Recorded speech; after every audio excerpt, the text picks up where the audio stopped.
Bienvenue tout le monde à ce nouvel épisode de Classique Critique. Pour cet épisode hors série du mois, je vais vous critiquer une bonne vieille comédie à l'ancienne. Je vous parle d'un classique des années 50, Some Like It Hot.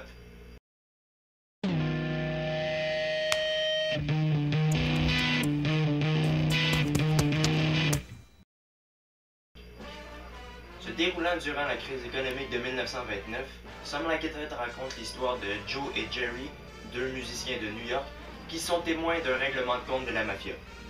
Pour éviter d'être eux aussi liquidés, ils se déguisent donc en femmes et s'embarquent dans une orchestre de jazz féminin. Cependant, Joe, transformé en Joséphine, tombe amoureux de Alouette, Sugar dans la version originale.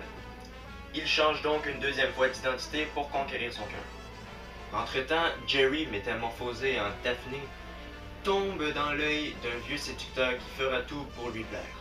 Jusque-là, tout se déroulait bien pour eux, jusqu'à temps que la mafia retrouve leurs traces. Le scénariste du film et le réalisateur ne font qu'un, Billy Wilder. Wilder est un habitué des films comiques tels que The Apartment, Buddy Buddy et 1, 2, 3. L'histoire de Some Like It Hot est très bien pensée. Le génie comique de Wilder y est très bien reflété. Et c'est également très bien reflété dans sa réalisation.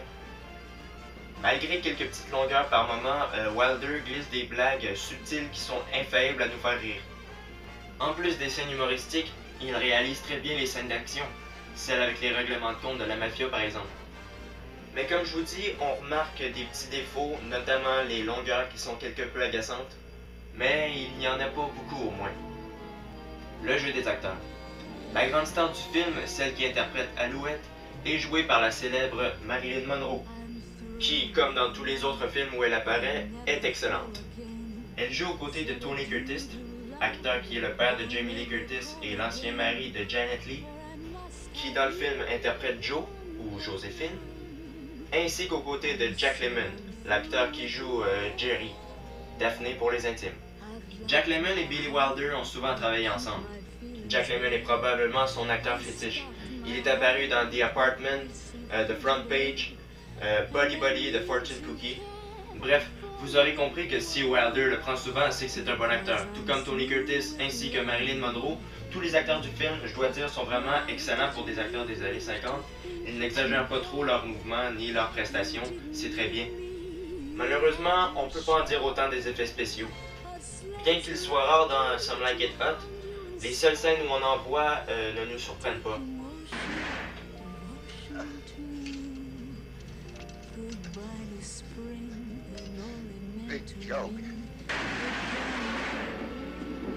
Mais il faut comprendre aussi qu'à l'époque, on ne devait pas faire trop des films graphiques, sinon ils allaient être classés trop haut. Donc ça réduisait le nombre d'audiences. On peut dire que Some Like It Hot m'a fait beaucoup rire à chaque fois que je l'ai regardé. C'est un film à la fois comique ainsi que sérieux. Les blagues subtiles qu'a glissées Billy Wilder sont infaillibles à nous faire rire. De l'humour efficace, de la romance également efficace, ainsi que de l'action efficace. Je donne donc à Some Like It Hot une note de 7 sur 10. Je recommande ce film à tout le monde. Ne manquez pas mon prochain épisode de Classique Critique le mois prochain. Ne manquez pas également mes prochains épisodes de Horreur Critique. Laissez des commentaires, abonnez-vous à ma chaîne. Salut!